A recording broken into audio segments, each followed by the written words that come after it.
Hopeful, planting, then disappointment, a quiet, familiar heartbreak. It feels like failure, but you're not alone. Early spring is a trickster. Warm days lure us into action, yet the soil below stays cold. A late frost can undo everything. Small mistakes can kill tender plants. But that doesn't need to be your story. Timing with the season is key. This guide offers clear, gentle help. We'll use two methods: direct sowing and transplanting. Use each wisely to beat early spring. Section 2. The two paths. Sowing seeds directly. The first path, and perhaps the most ancient, is to direct sow. This simply means you place your seed straight into the garden soil where it will grow for its entire life. There is a beautiful simplicity to this method. You are trusting the seed to the earth, allowing it to germinate in its final home from the start. This approach is ideal when nature is on your side, providing the right conditions without human meddling in root development. It is a direct partnership between you, the seed, and the soil. Some plants deeply dislike being moved. Their root systems, especially those with a long central taproot, are incredibly sensitive. The shock of being dug up and replanted can damage these delicate roots, causing stunting or death. Direct sowing completely avoids this stress. Many plants prefer to germinate in cool soil. They are adapted to early spring and will grow quickly without indoor coddling. It is the most natural start for these vegetables. Which plants are best suited? Think stalwarts of the early spring garden: carrots, radishes, peas, spinach. These crops are resilient. They thrive on direct contact with garden soil from day one. First, wait until the soil is workable. Not sticky or wet, it should crumble in your hand. Next, plant your seed at the right depth. A rule of thumb: about twice the seed's diameter. Tiny carrot seed shallow covering, large pea about an inch deep. After planting, keep soil consistently moist but never waterlogged. Then practice patience. Germination is slower in cold soil. The seed is often just waiting for the perfect moment to sprout. Section 3. The head start. The art of transplanting. The second path is transplanting. This method gives your plants a head start on the season. You start the seeds yourself in small pots indoors. You start seeds in trays indoors, or buy seedlings, often called starts, from a local nursery. Once they're big enough and the weather is reliably mild, you move them, transplant into their final position in the garden. It's a strategy that buys precious time compared to waiting for soil to warm on its own. Use transplanting when plants need a long, warm season to produce fruit. Tomatoes, peppers. Direct sowing in cool spring soil often isn't enough time. Start them inside under warm lights and cozy temperatures. That extends the growing season by weeks or even months. Broccoli, cabbage. Transplanting helps them form heads in cooler weather. The best candidates are tender, heat-loving plants that define the summer garden.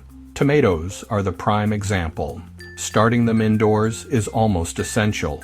Sweet peppers. Hot peppers. Heading vegetables like broccoli and cabbage also benefit greatly from transplanting.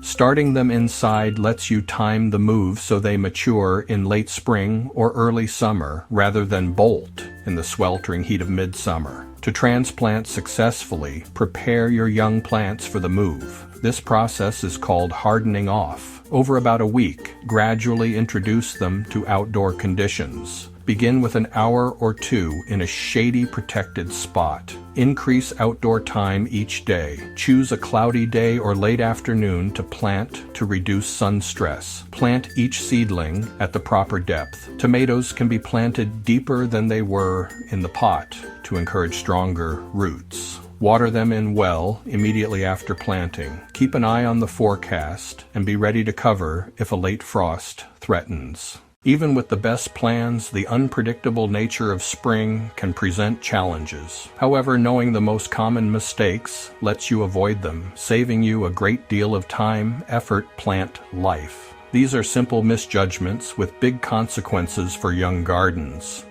Be mindful of a few key points, and you can get your garden off to a strong, healthy start. The first and most widespread mistake: planting too early. Warm, sunny days can be deceptive.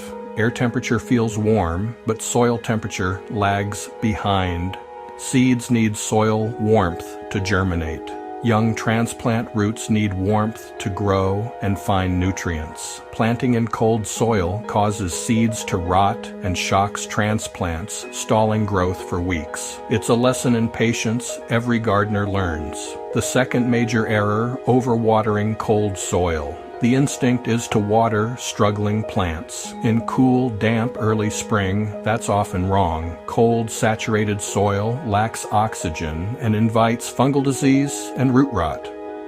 Cold water can further shock roots. Keep soil like a wrung-out sponge, moist, not soaked. Especially before seeds germinate, too much water drowns them.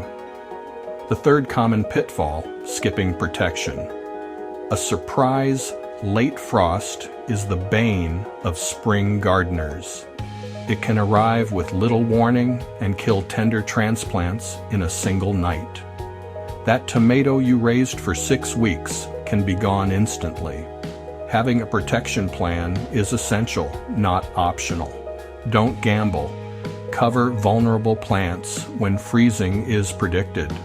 A little preparation can mean the difference between thriving plants and dead ones. A little preparation really goes a long way. The secret to a truly abundant spring garden is not to choose one method over the other. You do not have to be exclusively in the direct sow camp or the transplanting camp. The most successful and experienced gardeners understand that the smartest plan is a simple one that uses both.